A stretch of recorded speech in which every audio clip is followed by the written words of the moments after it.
तो हम लोग टाइम स्पीड एंड डिस्टेंस का पार्ट 4 आज डिस्कस करेंगे। पार्ट 3 तक हम लोग डिस्कस कर चुके हैं और आज हम लोग पार्ट 4 डिस्कस करने वाले हैं। तो आइए सवाल पे देखते हैं क्या है सवाल। देखिए पहला सवाल है, सौरभ और सोमनाथ एक ही समय पर पी से क्यू के लिए चलना आरंभ करते हैं। अपने गंतव्य पर पहुंचकर वे वापस आरंभिक बिंदु के लिए मुड़ते हैं और पहली बार क्यू से 15 किलोमीटर की दूरी पे मिलते हैं। देखिए सवाल आपका ऐसा है, दो व्यक्ति है सौरभ और सोमनाथ, यहां से यहां तक क्या है भैया, पी से क्यू के लिए चलना। ये पॉइंट आपका पी है और ये कौन सा पॉइंट है, क्यू है। पी से क्यू के लिए चलना शुरू करता है और पहली बार कब वे मिलते हैं, पहली बार क्यू से 15 किलोमीटर की दूरी पे, यानी इस पॉइंट से 15 किलोमीटर, सपोज इस डिस्टेंस पे आपको कोई भी पॉइंट आर है, यहां पे मिलते हैं, क्यू से 15 किलोमीटर की दूरी पे मिलते हैं। ठीक है, यदि उनके गति का अंतर 60 किलोमीटर पर आवर है, ये डिस्टेंस कितना है, ये डिस्टेंस है 15 किलोमीटर का। यदि उनके गति का अंतर 60 किलोमीटर है तो तेज चलने वाले की गति ज्ञात करे यदि P और Q के बीच की दूरी 60 किलोमीटर है।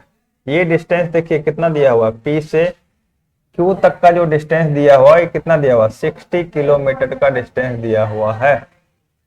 अब देखो कोई एक व्यक्ति उसमें तेज चल रहा है और कोई एक व्यक्ति स्लो चल रहा है।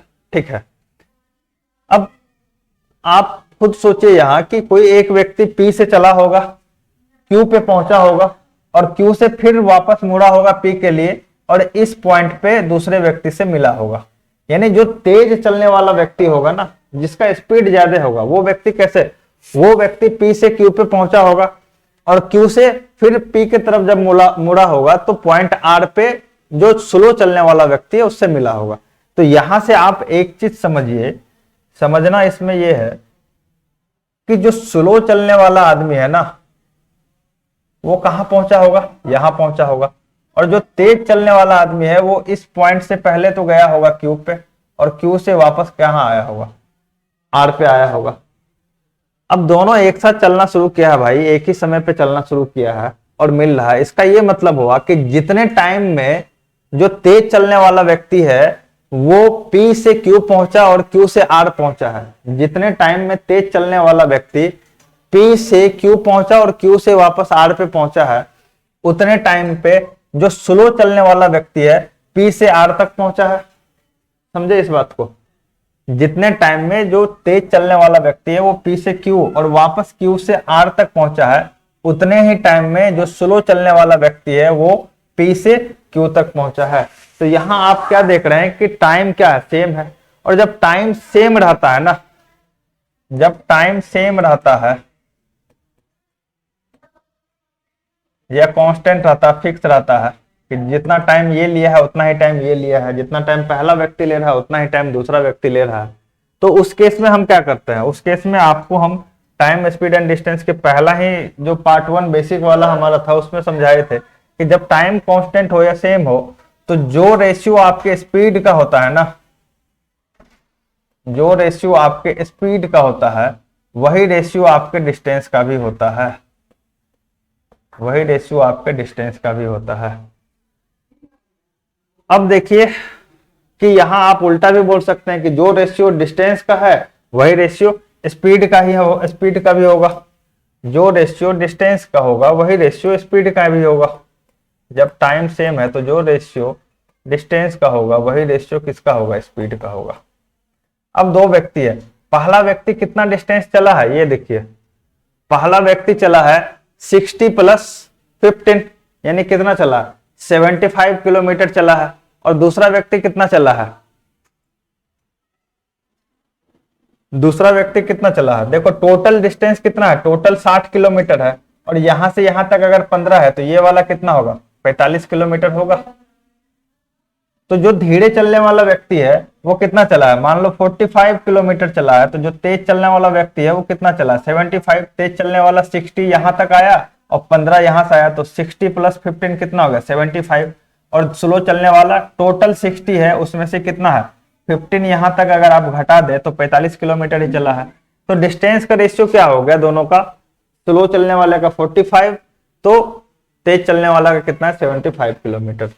तो स्पीड का रेशियो क्या होगा, सेम होगा, 45:75 का ही होगा। यहां से अगर आप काटिएगा तो 15 तिया 45, 15 पचे 75, 3:5 का होगा स्पीड का रेशियो।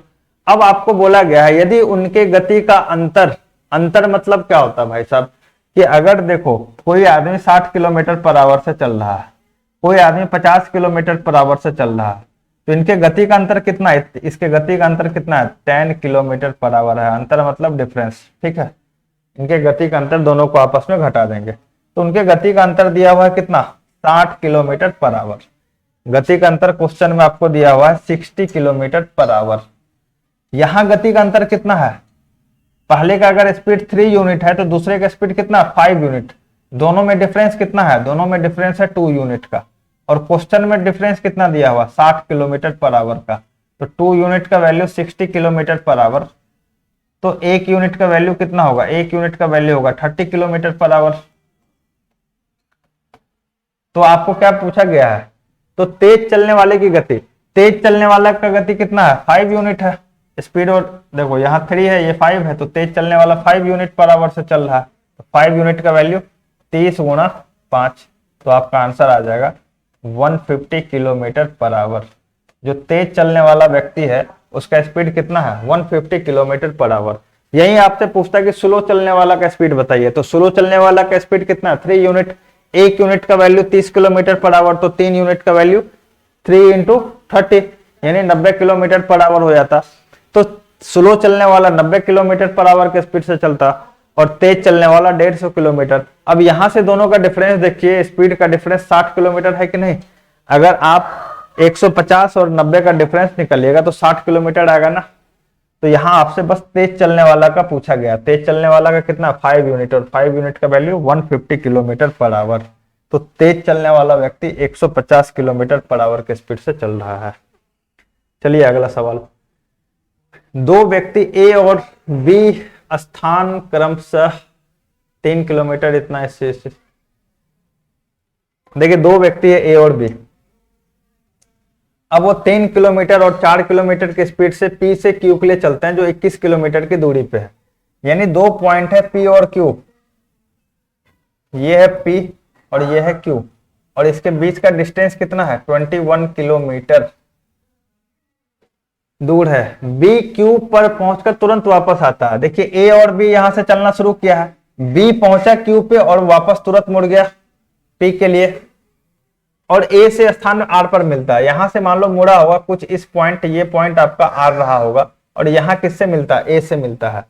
बी चला है, बी पहले पहुंचा है क्यू पे और वापस क्यू से आर पे पहुंचा है, ये है बी। ए उतने देर में यहां से यहां तक ही पहुंच पाया है, ये है ए।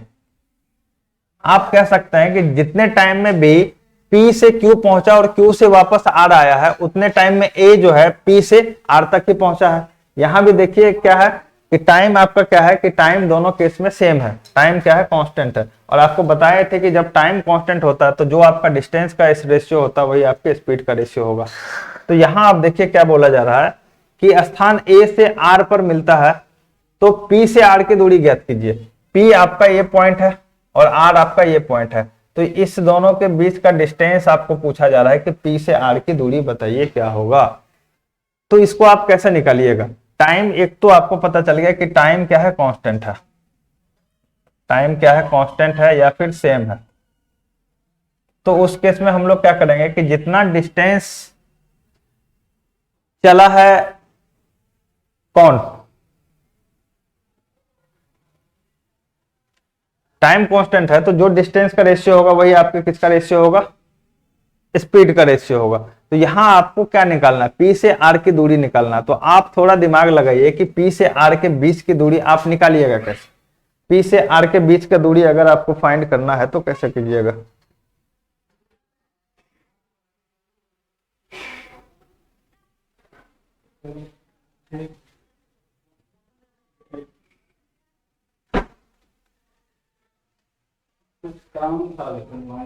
तो पी से आर के बीच का दूरी आपको अगर फाइंड करना है तो कैसे कीजिएगा।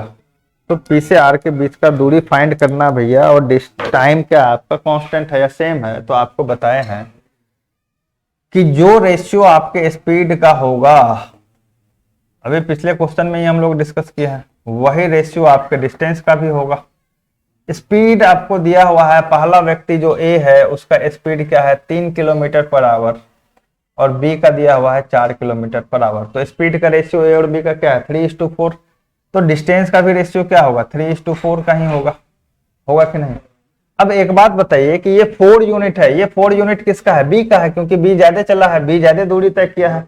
और 3 यूनिट किसका है, ए का है, ए यहां से यहां तक आया, कम दूरी तय किया है। एक बात हमेशा ध्यान रखिएगा कि जब कोई दो व्यक्ति एक पॉइंट से चल रहा है तो एक पॉइंट आखिरी पॉइंट पे पहुंचा, वहां से फिर वापस पहले पॉइंट के लिए मुड़ा और दूसरा व्यक्ति से कहीं बीच में मिलता है ना, तो दोनों व्यक्ति द्वारा तय की गई दूरी क्या होती है, जो टोटल डिस्टेंस होती है, जो टोटल डिस्टेंस होता है उसका 2 गुना होता है, या 2 इंटू समथिंग जो टोटल डिस्टेंस होता है। ठीक है, इस बात को हमेशा याद रखिएगा कि जब एक व्यक्ति चला पहुंचा यहां और वापस मुड़कर दूसरे व्यक्ति से रास्ते में कहीं मिलता है, तो दोनों व्यक्ति द्वारा तय की गई दूरी कितनी होती है, जो टोटल डिस्टेंस है उसका 2 गुना होता है। ठीक है, यहां आपको क्या निकालना है, P से R के बीच की दूरी ज्ञात कीजिए। देखिए टोटल डिस्टेंस आपको कितना है, ये व्यक्ति यहां से चला यहां और यहां से यहां पहुंचा, ये व्यक्ति यहां से यहां पहुंचा। हम आपको क्या बोले कि जब व्यक्ति कोई चल रहा है स्टार्टिंग पॉइंट से एंड पॉइंट पे पहुंचा, वहां से वापस मुड़ा स्टार्टिंग पॉइंट के लिए और दूसरे व्यक्ति से रास्ते में मिलता है, तो दोनों द्वारा तय की गई दूरी जो होती है टोटल डिस्टेंस का 2 गुना होती है। तो यहाँ दोनों द्वारा तय की गई दूरी कितनी है 7 यूनिट, और ये 7 यूनिट कितने के बराबर होगा, टोटल डिस्टेंस के 2 गुने के बराबर। टोटल डिस्टेंस कितना है 21 किलोमीटर, इसका 2 गुना कितना होगा 42 किलोमीटर के बराबर होगा। तो यहां से अगर 1 यूनिट का वैल्यू निकालिएगा तो 42/7 कीजिएगा तो 6 किलोमीटर होगा। आपको पूछा गया है कि ए तो P से R के बीच की दूरी, P से R के बीच की दूरी कितनी है 3 यूनिट, जो A चला है, तो 3 यूनिट का वैल्यू कितना हो जाएगा, 3 यूनिट का वैल्यू होगा 18 किलोमीटर। और यही 3 यूनिट क्या है P से R की बीच की दूरी है। P से R के बीच की दूरी कितनी है 3 यूनिट, क्योंकि A चल रहा है और A स्लो चल रहा है तो कम चला है, P से R तक चला है, तो P से R के बीच की दूरी कितनी हो जाएगी 3 यूनिट हो जाएगी। ठीक है, यही आपका आंसर है। इस बात को हमेशा याद रखिएगा कि पहला व्यक्ति जब जा रहा है और वापस लौटा, दूसरे व्यक्ति से रास्ते में मिला, तो दोनों द्वारा तय की गई दूरी कितनी होती है, टोटल डिस्टेंस की 2 गुनी होती है। अगला सवाल देखिए, 2 बसें एक ही समय पर 2 बस स्टेशन से एक दूसरे की तरफ क्रमशः 40 किलोमीटर प्रति घंटा तथा 50 किलोमीटर प्रति घंटा की गति से चलना शुरू करते हैं। जब वे मिलते हैं तब एक बस दूसरे बस से 160 किलोमीटर अधिक चल चुकी होती है। दोनों बस स्टेशन की दूरी ज्ञात करें। तो क्या कीजिएगा इसमें, जब दोनों मिलता है तो वो 160 किलोमीटर अधिक चल चुका होता है। देखो एक ही समय पे आ रहा है, यहां भी आपका टाइम क्या है, यहां भी आपका टाइम जो है वो कांस्टेंट है या सेम है, यहां भी आपका टाइम क्या है सेम है। जब टाइम सेम रहे, जब चलने का समय दो व्यक्ति दो वस्तु का सेम रहे, तो जो उसके स्पीड का रेशियो होता है वही उसके डिस्टेंस का रेशियो होता है। स्पीड का रेशियो कितना है 40-50 यानी 4:5। तो जो डिस्टेंस का रेशियो होगा वो कितना होगा 4:5 ही होगा। अब एक बस 4 किलोमीटर सपोज चली है तो दूसरी कितनी चली है 5 किलोमीटर। दोनों के बीच का डिफरेंस कितना है, दोनों द्वारा तय की गई दूरी का डिफरेंस कितना है। अगर एक 4 यूनिट चला है तो दूसरा कितना चला है 5 यूनिट। दोनों का डिफरेंस कितना है, डिफरेंस है 1 यूनिट का। दोनों द्वारा तय की गई दूरी का डिफरेंस कितना है 1 यूनिट। और क्वेश्चन में दोनों द्वारा तय की गई दूरी का डिफरेंस कितना दिया हुआ 160 किलोमीटर। देखिए जब भी अधिक या कम कहीं लगा हो, किसी भी चीज के साथ अधिक या कम लगा हो, तो आप तुरंत समझ जाइए वो क्या दिया हुआ, वो डिफरेंस दिया हुआ, अंतर दिया हुआ है। ठीक है, तो 1 यूनिट का वैल्यू क्या दिया हुआ है 160 किलोमीटर। तो दोनों बस स्टेशन के बीच की दूरी कितनी है। अब दोनों बस स्टेशन के बीच की दूरी कितनी होगी। अब देखिए कि यहां से यहां तक चला है बस, एक चला है 4 यूनिट, दूसरा चला है 5 यूनिट। तो बस स्टेशन के बीच की दूरी कितनी होगी, 4 + 5 यानी 9 यूनिट होगी। तो टोटल डिस्टेंस अगर आप निकालिएगा तो टोटल डिस्टेंस कितना है, 9 यूनिट। तो 9 यूनिट का वैल्यू कितना हो जाएगा, 1 यूनिट का वैल्यू है 160, तो 9 यूनिट का वैल्यू हो जाएगा 9 × 160, तो यहां से हो जाएगा 1440 किलोमीटर। यही आपका दोनों बस स्टैंड के बीच की दूरी हो जाएगी। चलिए अगला क्वेश्चन देखते हैं। अगला क्वेश्चन है, ए और बी एक निश्चित दूरी को क्रमशः 8 किलोमीटर प्रति घंटे और 10 किलोमीटर प्रति घंटे की चाल से तय करता है। यदि ए बी से 36 मिनट अधिक समय लेता है तो प्रत्येक द्वारा तय की गई दूरी क्या। ठीक है, निश्चित दूरी है, यहां आपको क्या है, यहां डिस्टेंस कांस्टेंट है, जो दूरी है वो फिक्स है, कांस्टेंट है, समान है। ठीक है, और जब दूरी कांस्टेंट समान रहता है तो जो आपका स्पीड का रेशियो होता है उसका उल्टा होता है सर टाइम का रेशियो। जो स्पीड का रेशियो होता है, स्पीड का रेशियो क्या दिया हुआ, 8 किलोमीटर और 10 किलोमीटर, इसको आप 2 से काटोगे तो ये हो जाएगा 4, 4:5। स्पीड का रेशियो अगर 4:5 है तो दोनों के टाइम का रेशियो क्या हो जाएगा, टाइम का रेशियो होगा 5:4। अब आप देखिए कि ये ए है और ये बी है, ए कितना टाइम ले रहा है 5, तो बी कितना ले रहा है 4 यूनिट। अब आपको क्या बोल रहा है, यदि ए बी से 36 मिनट अधिक समय लेता है, यहां देखिए ए बी से कितना यूनिट अधिक टाइम ले रहा है, तो आप बोलिएगा ए अगर 5 यूनिट टाइम ले रहा है तो बी 4 यूनिट, तो ए बी से 1 यूनिट अधिक टाइम ले रहा है। और क्वेश्चन में कितना अधिक टाइम ले रहा है, 36 मिनट, तो 1 यूनिट का वैल्यू कितने के बराबर, 36 मिनट के बराबर। तो पूछा क्या गया, प्रत्येक द्वारा तय की गई दूरी निकालना आपको। तो पहले टाइम निकालिए, 5 यूनिट का वैल्यू कितना होगा, एक कितना टोटल टाइम लिया होगा, तो 36 × 5, 6 × 5 = 30, 5 × 15 = 3 18, 180 मिनट। 180 मिनट मतलब 180 मिनट को अगर आवर में बदलिएगा तो 180/60 कीजिएगा तो आएगा कितना, 3 घंटा। यानी उस डिस्टेंस को कवर करने के लिए, उस दूरी को तय करने के लिए एक कितना टाइम ले रहा है, ए ले रहा है 3 घंटे का टाइम। तो ये बताइए कि ए टोटल कितना दूरी चलेगा। डिस्टेंस का फॉर्मूला होता है भाई साहब स्पीड इनटू टाइम। स्पीड ए का पता है 8 किलोमीटर/आवर, ए टाइम ले रहा है 3 घंटे, तो ए कितना टाइम लेगा, 24 किलोमीटर का टाइम लेगा। सॉरी, ए कितना डिस्टेंस ट्रेवल करेगा, तो 24 किलोमीटर का डिस्टेंस ट्रेवल करेगा। और बी भी सेम डिस्टेंस ट्रेवल करेगा भाई। बी का अगर आप 4 यूनिट का वैल्यू निकालिएगा तो 1 यूनिट का वैल्यू 36, तो 4 यूनिट का वैल्यू निकालिए, वहां से बी का टाइम निकलेगा। और बी का डिस्टेंस स्पीड इनटू टाइम कीजिएगा तो बी के लिए भी 24 किलोमीटर ही टाइम आएगा। तो प्रत्येक द्वारा तय की गई दूरी कितनी है, 24 किलोमीटर। अगला सवाल देखिए।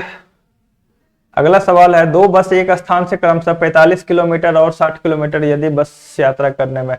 ये भी सेम सवाल है जो हम लोग पिछला किए हैं, सेम सवाल है।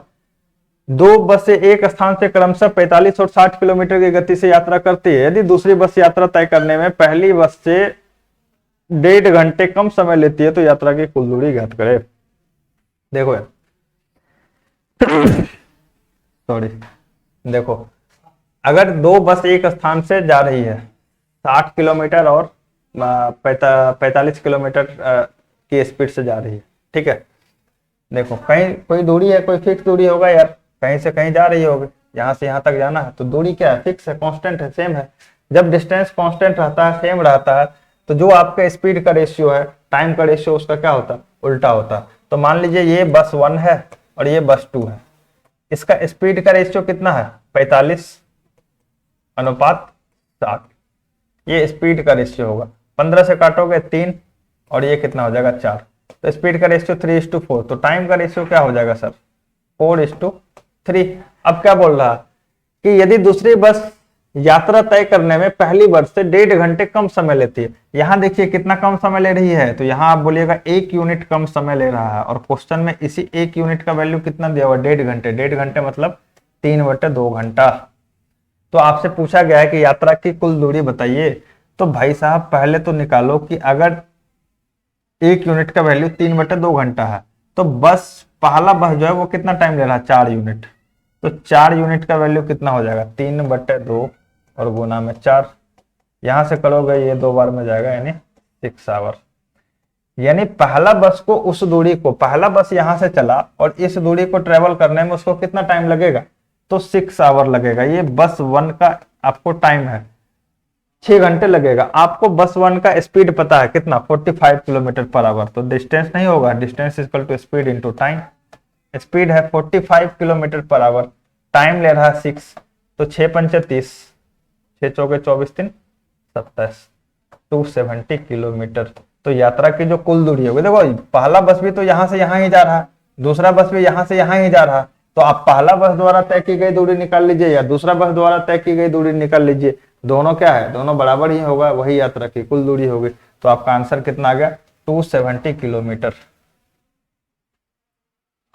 अगला सवाल देखिए। अगला सवाल है, एक आदमी नियत स्थान पर 30 घंटे में पहुंच सकता है। यदि वह अपनी गति 1/15 कम करता है तो इस दूरी में वह 20 घंटे की, तो इस समय में वह 20 घंटे की कम दूरी तय करता है, तो उसकी गति क्या है। देखिए, एक आदमी नियत स्थान पर 30 घंटे में पहुंच सकता है। अगर वह अपनी गति 1/15 कम करता है, 1/15 का मतलब यह हुआ कि अगर उस व्यक्ति की original speed 15 kilometre per hour थी, तो उसमें कम कितना किया, कम किया है 1 यूनिट का या 1 किलोमीटर पर आवर। अगर उस व्यक्ति की ओरिजिनल स्पीड 15 यूनिट थी तो कम कितना कर दिया, 1 यूनिट का। तो अभी का गति कितना हो गया, तो आप यहां लिखिए जो वास्तविक गति है, जो वर्तमान गति है, जो प्रेजेंट गति है। वास्तविक स्पीड कितना है, वास्तविक स्पीड है 15 किलोमीटर पर आवर। ओरिजिनल कितना हो गया, 14, क्योंकि 1 कम कर दिया, 15 में 1 क्या कर दिया, कम कर दिया, तो माइनस करोगे। तो अभी वर्तमान स्पीड कितना है, 14। तो आपको क्या बोला, डिस्टेंस क्या होगा। आप यहां एक बात देखिए कि एक आदमी एक स्थान पर 30 घंटे में पहुंच रहा है। यहाँ क्या है, टाइम फिक्स कर दिया गया है कि 30 घंटे में वो पहुंचेगा। टाइम क्या कांस्टेंट है, और जब टाइम कांस्टेंट रहता है तो जो स्पीड का रेशियो होता है वही डिस्टेंस का रेशियो होता है।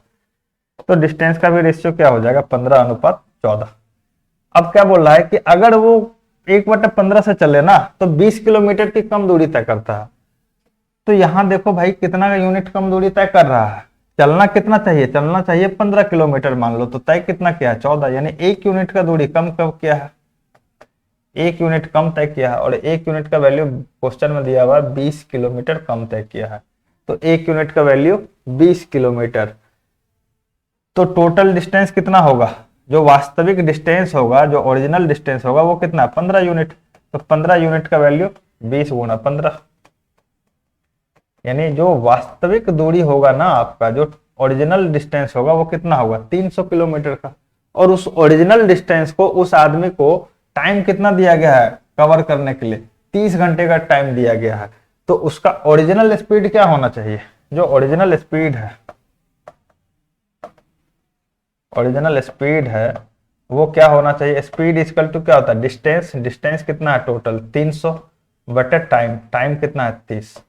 तो ओरिजिनल स्पीड उस आदमी का कितना होना चाहिए, 10 किलोमीटर पर आवर। क्लियर है। चलिए अगला सवाल। एक इंजन का पहिया, ये थोड़ा डिफरेंट क्वेश्चन। एक इंजन का पहिया अपनी धुरी के चारों ओर 350 बार घूमकर 1.76 किलोमीटर की दूरी तय कर लेता है। तो तदनुसार उस पहिए का व्यास कितना है। देखो यार, पहिया तो गोल ही होता है, यानी बात यहां सर्कल का हो रहा है। ये आपका पहिया है, ठीक है।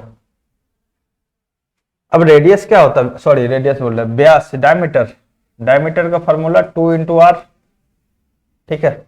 और जो परिधि होता है, जो वृत्त का परिधि, जो सर्कल का परिधि होता है, वो कितना होता है, परिधि होता है भाई 2πr। क्लियर है। अब एक चक्कर लगाया मतलब एक परिधि कंप्लीट हुआ। एक चक्कर लगाया मतलब क्या, चक्कर का मतलब क्या, ये परिधि है ना भाई। कितना चक्कर लगा रहा है, 350 बार चक्कर लगा रहा है। और 350 बार चक्कर लगा रहा है, तो 350 बार चक्कर लगाने में, 350 बार चक्कर लगाने में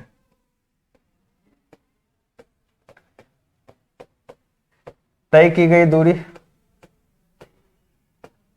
तय की गई दूरी कितनी है? 1.76 किलोमीटर। इसको आप लिख सकते हैं 1.76 इंटू 1000 मीटर। तो यहां से अगर करोगे 176,000 2 के बाद, तो 1760 मीटर लिख सकते हैं। 350 बार चक्कर लगाने में, चक्कर लगाएगा मतलब परिधि कंप्लीट हुआ, तो 350 इंटू परिधि इक्वल टू इतना मीटर।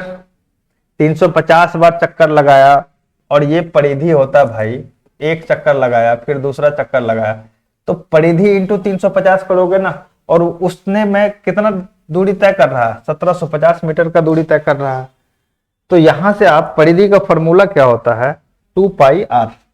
तो 350 गुना 2, पाई का value 22/7 into R equal to 1760। तो यहां से अगर आप कीजिएगा, देखिए आपको निकालना क्या है? आपको निकालना व्यास यानी डायमीटर, और डायमीटर क्या होता है? 2r। तो आप इस 2 और इस r को इधर रख लीजिए, 2r को इधर रख लीजिए, बाकी को उधर ले जाइए। ये क्या है? 1760।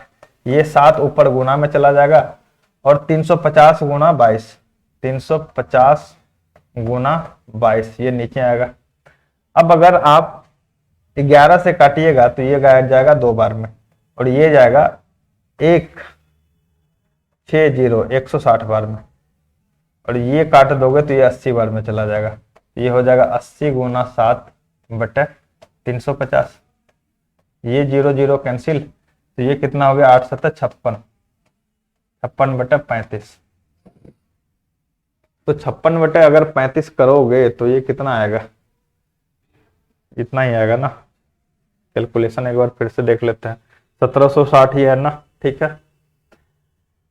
350 नीचे में, और 22 आएगा नीचे में, 7 ऊपर जाएगा। तो ये तो यार एक मिनट देखो, यहाँ इसको फिर से करता है।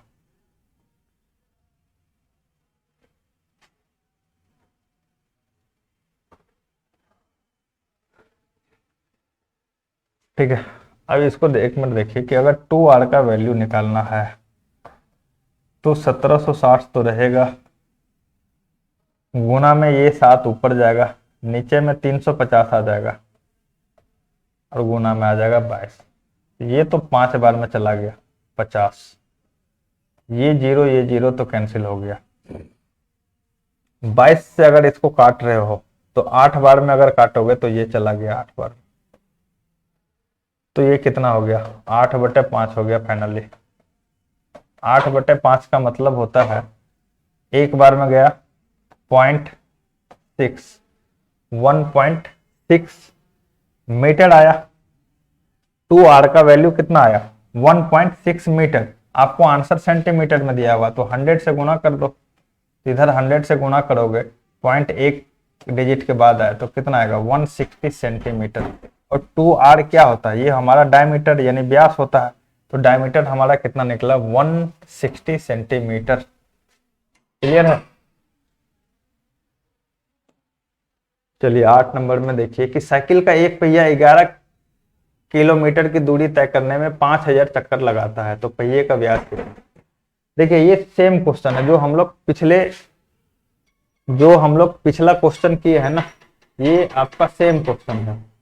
इस क्वेश्चन को हम नहीं डिस्कस करेंगे, हम नहीं बनाएंगे। इस क्वेश्चन को आपको बना के कमेंट करना है, कमेंट बॉक्स में इस क्वेश्चन का आंसर करना है। पिछला क्वेश्चन किए हैं, सेम वही क्वेश्चन है, आपको आंसर करना है कमेंट बॉक्स में। इस क्वेश्चन को आप वीडियो पॉज करके सॉल्व कीजिएगा और आंसर कीजिएगा कमेंट बॉक्स। अगला सवाल देखिए कि एक मोटर कार का पहिया 1000 बार घूमने में 440 मीटर की दूरी तय कर लेता है, तो उस पहिए का व्यास कितने मीटर का है? 1000 बार घूमने में 440 मीटर की दूरी तय कर लेता, तो उस पहिए का व्यास कितने मीटर है? ये भी सर आपका सेम क्वेश्चन है। तो 8 और 9 नंबर क्वेश्चन, ये दोनों क्वेश्चन आपको क्या करना है?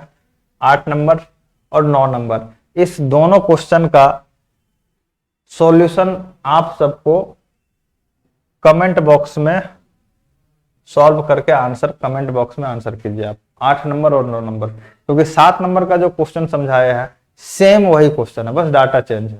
तो आप इन सबको, इस दोनों 8 और 9 नंबर क्वेश्चन का आंसर कीजिए कमेंट बॉक्स में। 10 नंबर क्वेश्चन देखिए कि एक साइकिल के पहिए का व्यास 56 सेंटीमीटर है। पहिया 2.2 किलोमीटर की दूरी तय करने में कितनी बार घूमेगा। देखो इसमें व्यास दे दिया गया है, ये भी है सेम क्वेश्चन, ये भी है सेम क्वेश्चन, लेकिन इसमें क्या है, बस थोड़ा सा अलग कर दिया गया, व्यास दे दिया गया है।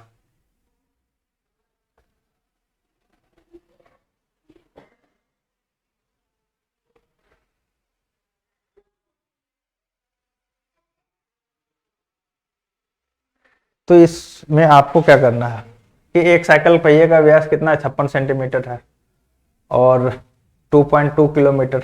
अब देखिए 2.2 किलोमीटर को अगर आप मीटर में या सेंटीमीटर में कन्वर्ट कर रहे हैं, ठीक है, तो क्या हो जाएगा, 2.2 मीटर को, किलोमीटर को अगर मीटर में कन्वर्ट करोगे तो ये क्या होगा, 1 2 और एक, यानी 2200 किलोमीटर हो जाएगा, सॉरी 2200 मीटर। अब इस मीटर को सेंटीमीटर में कन्वर्ट करोगे तो फिर 100 से गुणा करना होगा, तो फाइनली ये कितना हो जाएगा, 22,000,000 सेंटीमीटर, इतना हो जाएगा ना। तो अब आप देखिए कि साइकिल के पहिए का व्यास कितना है, ये आपका पहिया है, व्यास मतलब क्या होगा, ये 2r। तो व्यास आपको दिया हुआ है, डायमीटर दिया हुआ है कितना, 56 सेंटीमीटर, ठीक है। पहिया कितना किलोमीटर घूम रहा है, 2.2, यानी इकाई, दहाई, सैकड़ा, हजार, 10,000, लाख, यानी 2,20,000 सेंटीमीटर घूम रहा है, ठीक है। 2,20,000 या 2.2 किलोमीटर की दूरी तय करने में कितनी बार घूमेगा। तो अभी हम लोग जो पिछला सवाल किए थे, तो हम लोग क्या किए थे कि अगर कुछ भी घूमना है, अगर एक पहिया जो है, मतलब मान लो कि था कि 350 बार घूमता है, तो वो कुछ किलोमीटर की दूरी तय करता है, तो 350 इंटू परिधि किए थे, इंटू इतना दूरी लिए थे। इस बार आपको ये वैल्यू दे दिया गया है, यानी ये दूरी दे दिया गया है, कितनी बार घूमेगा ये आपको फाइंड करना है, ठीक है। तो आप क्या कीजिएगा, ये फाइंड करने के लिए इस वाले वैल्यू में जो आपको डिस्टेंस दिया हुआ उसमें परिधि से भाग दीजिए। इस वाले डिस्टेंस में आप क्या कीजिए कि परिधि से भाग दीजिए। 7 नंबर का क्वेश्चन आप समझ लीजिएगा अच्छे से, तो क्लियर हो जाएगा। तो कितना होगा, परिधि कितना होता है भाई, 2πr, पाई का वैल्यू 22/7 इंटू आर। तो यहां से अगर आप कैलकुलेट कीजिएगा तो ये 7 कहाँ जाएगा, ऊपर, ये 22 तो इसको काटेगा, 1 2 3 4, तो ये कितना हो जाएगा, 1 2 3 4 डिवाइडेड बाय 2, और ये 7 है इधर, इंटू आर। देखिए इसी 2r का वैल्यू तो आपको फाइंड करना था, इसी 2r का वैल्यू फाइंड करना था ना। तो बताइए यहां से 2r का वैल्यू क्या होगा, आने चाहिए,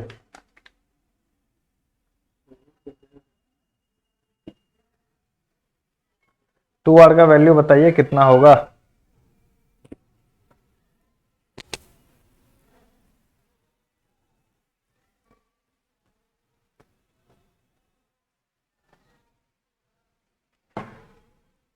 क्या हो गया भाई, आर का तो वैल्यू आपको गिवन है ना यार, आर का वैल्यू तो आपको गिवन है, तो आप आर के लिए काहे टेंशन ले रहे, ये 56 लिखो, 7 8 56 हो गया, 8 से काटोगे तो 8 8 का 8, ये बच गया 4, 8 पंचा 40, 1500, और ये 2 से काटोगे तो 750, यानी कितना चक्कर लगाना पड़ेगा उसको, 750 चक्कर लगाना पड़ेगा, यही आपका आंसर है। 750 चक्कर कहीं आंसर नहीं है क्या, ऑप्शन गलत हो गया क्या, ये 8 8, अच्छा 2 है ना, ये गलत कर दिया यार, ये गलत काटे हैं, ये 8 से अगर काटिएगा इसको तो 8 का 8, 2 बचा, 8 दूना 16, अब 4 बचा, 8 पंचा 40, 1250, और 1250 को काटोगे तो 6 2 5, तो टोटल चक्कर कितना लगाया, 625 चक्कर लगाना पड़ेगा, और यही आपका आंसर, आंसर क्या होगा, 625 चक्कर, ठीक है। तो आपको ये क्या करना है, 7 नंबर से जो क्वेश्चन हमारा है, 7 नंबर से जो क्वेश्चन है उस क्वेश्चन को एक बार अच्छे से देखना है, जो 7 नंबर वाला सॉल्व करवाया है। 8 9 खुद से सॉल्व करना है, सेम पैटर्न पे है, और ये भी 10 नंबर भी सेम पैटर्न पे है। अगर 7 नंबर वाला आप थोड़ा ढंग से समझ गए तो ये सारा क्वेश्चन आराम से समझ लीजिएगा, ठीक है।